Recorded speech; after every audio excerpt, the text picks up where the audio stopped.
I'm sure that you, like me, would like to do more for the environment, would like to have a lower environmental impact. So you might have wondered, well, should I be using paper cups? It's a good question, and it's one that we're going to look at in a bit more detail.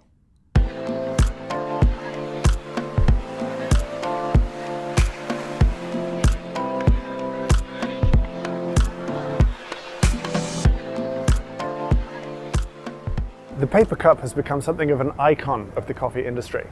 And when the Americanized version of Italian coffee culture spread around the world and coffee shops became more like fast food restaurants, coffee on the go really flourished. The old Italian model was really about taking time out of your day and going and having a coffee, taking a break. But now it was all about coffee anytime, anywhere. More than that, paper cups are what allowed this new style of coffee to become financially viable. Coffee shops couldn't survive if they just sold coffee to people sitting inside. Over time, cups became expressions of brand, and the cup that you held in your hand said something about who you were. There is, however, a problem. These cups produce a staggering amount of waste, tens of thousands of tons. What's confusing is that it seems like they can be recycled. Some cups even say so. But if you put one into a recycling bin, you pretty much consign it to landfill. Here's the problem. A paper cup is made of more than just paper. In order to make it waterproof and to stop hot drinks spilling into your lap, the inside of a paper cup is coated with a thin layer of plastic, and in order to recycle the cup, you'd have to separate that plastic from the paper. And in the UK, only 3 companies are currently able to do that right now. How bad is the paper cup problem?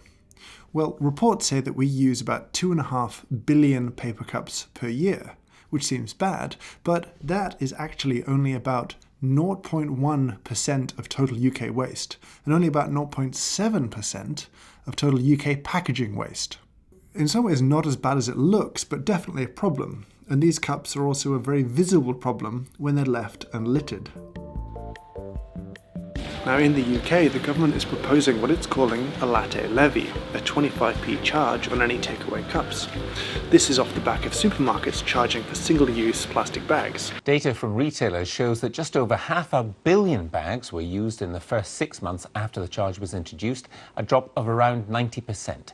Now, I'm not a fan of this proposal because I believe it's too high a tax, it's charged at the wrong time, and it sort of treats coffee demand as inelastic.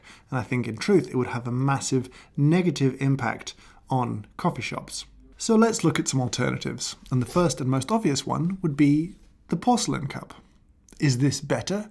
Well, obviously yes. In 1994, a study was published by Hoffmann that looked at the number of times you'd have to use a porcelain cup before it was better than a paper cup. And it took into account the energy of manufacture, as well as things like how much energy it took to wash the cup each time you used it.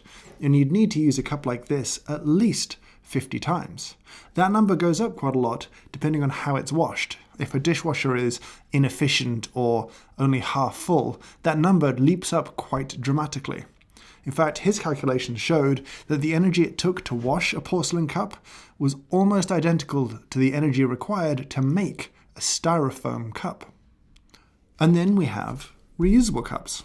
Now, companies like Keep Cup and others have really exploded in the last few years. They're very, very, very popular. And Keep Cup themselves say that you would need to use their cup 15 times before it's better than a paper cup, which seems pretty doable. However, they're not without their drawbacks. Baristas often complain that customers hand them over still dirty from the usage before and expect them to clean it.